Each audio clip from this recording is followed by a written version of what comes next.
Oh, hey everybody. I hope you also the launch, the video about the launch.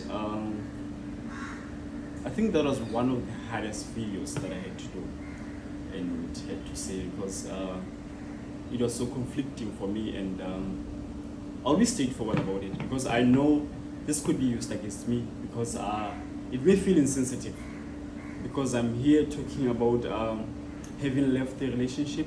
It's more like I'm considering myself or I'm being selfish, and it's one of those things. But then let me set this straight.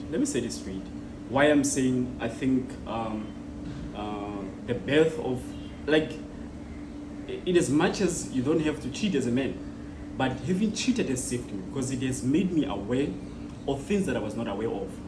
Make an example. Let me make an example and be very blunt about it. I've had a business idea that I told my girlfriend about, I think in 2021. See, and I think there was a point where she had money to finance it. So if you love somebody, I don't know, you are a projector about it.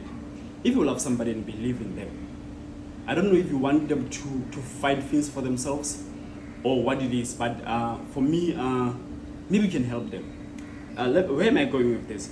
What I want to say is, there was a time where we have a conversation about money, and the one thing that told me that this person and I are different was when she told me, when you want to get rich, you don't have money that you spend loosely.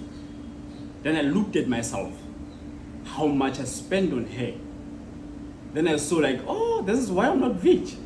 Because like I'm taking out money so loosely. Like I've bought things for her that I have never bought for my mama. Maybe even the business that I was talking about, I would have done. Even I think, is it last week? Even last week I was ordering something for her.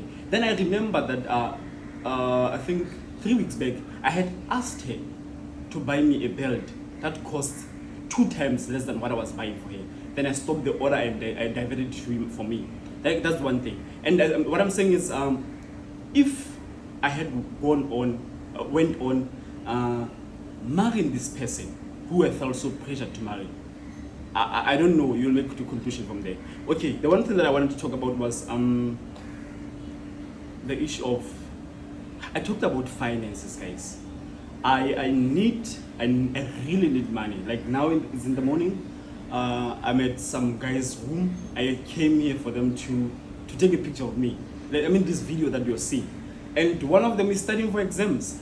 And it says I'm disturbing them. But if I could have my own devices, because like this is the phone that I'm using. I think you can all see. My laptop broke yesterday, so which says I don't have anything that I can use to create content. And what I'm saying is, like, I believe everything that I'm saying, everything that I went through is gonna help somebody somewhere. Because my intention is to help somebody who is in need. Like I told you, I said the first loan that I need is to help somebody who said they wanna commit suicide. But they said if they can have at least 8.5, which is 8,500 rands, which is 500 US dollars, which is 40,000 rupees, and that's nothing. If you have that money, can you please loan me that money? The reason I'm saying loan me that money is because I want to invest in this. I want to invest in somebody's life because I believe in the principles that the Bible says about having money, about having finances for people. That's the one thing. The second one that I said I need a loan for was for my equipment. The equipment, I don't even need anything that is miraculous. I need a phone that can record feasibly because I don't know how to edit yet. I haven't learned how to edit. But if I have a phone that is very feasible, it says you're gonna get content that is of quality and you can be able to hear it without me having the need to edit it. That's the one thing that I was talking about. And I'm saying the first loan, which is for that lady, I'm gonna pay it in June. And the one for the phone, the latest I can pay it, it's in December. That's the latest. I know people are blessed with finances. Guys, if you have that much, please let me know. I don't need it as a donation. I need it as a loan. That's the one thing. The other thing that I wanted to talk about was this is to my friends. People whom I told about this issue this week. You guys has had a lot to say to me about it. Some of you called me selfish. Some of you called me narcissist. I don't know what narcissist means. I'm gonna learn that word. I'm gonna have to find out what narcissist means, because like I've been saying I will find time to know what narcissist means. And the other one was saying, why did I do it? I don't even have answers to this. I'm not even saying this to make you feel bad. I don't have answers to this. I've had a long time trying to figure out how to say this, how not to say it. But let's be honest. There are literally shows about people discovering their babies 10 years later, 20 years later. Okay, here I was trying to be responsible. Now this is the issue, and I want to marry somebody's daughter. And I want to marry somebody's daughter over a lie. And this is where God told me, like, when I'm doing the work of God, He tells you, if you enter into this with secrets, you won't be able to do the work that I need you to do for me. That's where it was. So I'm not even trying to make you feel bad. I'm okay, by the way. I'm really okay, because like I talked to God about it first, then He told me a way to follow.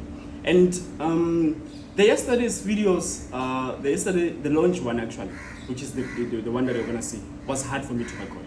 So I had to bring in some humor just to make it easy for me, because it was the hardest. Because after having told you guys about this thing, you lashed me out.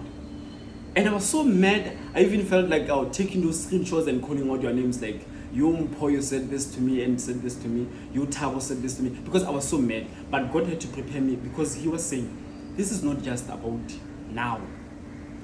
It's true that you're going to be ashamed, you're going to be pointed fingers, you're going to be laughed at, you're going to be, like, literally in my country, they normally say, heartbreak is a motivational speaker, which means like, when we're heartbroken, we're gonna turn into a motivational speaker. That's what I'm saying. And I'm here motivating you guys. Heartbreak has turned me into a motivational speaker. And I want you to do better than I did. So, this is just to a few people that I want to talk to. Actually, I think my mama, to be one. I think that's the one person that I owe an apology to. Because like, from what she said, I love the response she gave me. Like I said yesterday, the only thing she told me was, you know how the first time this happened, it was so hard for me. Because like, for me it's not the first time. I think you didn't know, it's not the first time. I had a kid at 14. I don't even know where he is, what he is doing at the moment. But I'm willing that from now on, I'm correcting my steps, recouping and becoming a better person. Then this one now, I also felt like running away from it. But I'm here saying, I think I'm tired of running. I want to be responsible at this point in time. And the reason I'm saying is they saved me is because like I wouldn't have discovered that no, this person that I want to bring into my life, we have a different perspective about things that really matter. That's why I'm saying they saved me. And the other thing that I wanted to talk about was I'm glad I didn't end it though, but I'm glad I also told you guys about it, that you guys know. You're gonna see me flow in freedom. Like, this is why I want a good camera, so that we can see how freedom flows, guys. This is about the flow of freedom that I want you guys to walk in. Okay, so the last thing that I wanted to talk about was, I said I wanted to talk about my mama. Mama, I don't know how you went through the first one. I hope you're gonna go through this one with success. But I hope the best for you. And I'm tired of doing it with the standards of the world. I want to see if I do it with the standards of God, it's going to be better. And I hope somewhere in between there's going to be a standard that's going to make you proud. That's the one thing. And the last person I want to apologize to, not the last actually. I want to apologize to the family and to the family of the ex-girlfriend and to the ex-girlfriend as well. The family, guys, this didn't have to happen this way. I wish there was a better way, but it is what it is. It happened. I hope you find in your hearts to forgive me. And the girlfriend as well. I didn't know the pain that I've put you through. I cannot even imagine the pain that I've put you through. I hope you find it in your heart to forgive me. It's just said that the story that changes my life has to involve you, and there's no way I can say the truth without involving you. It's not about shining or saying you're a bad person or whatsoever, but at least you're not discovering this 20 years after marriage. At least now, if you can heal yourself, you're still at your prime. You can find a good man. I always say you can find a good man. You know, I've said that. And the other person that I want to apologize to is the lady who is expecting the baby.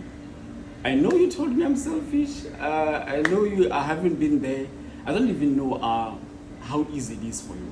You see, I mean, I cannot imagine how hard it is for you. But I hope all goes well. I wish you all the best, really, and I think you're a strong woman.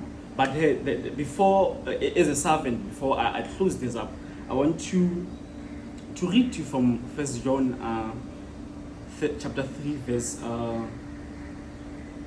17. I am reading it in the Message translation. It reads as, God didn't go to all the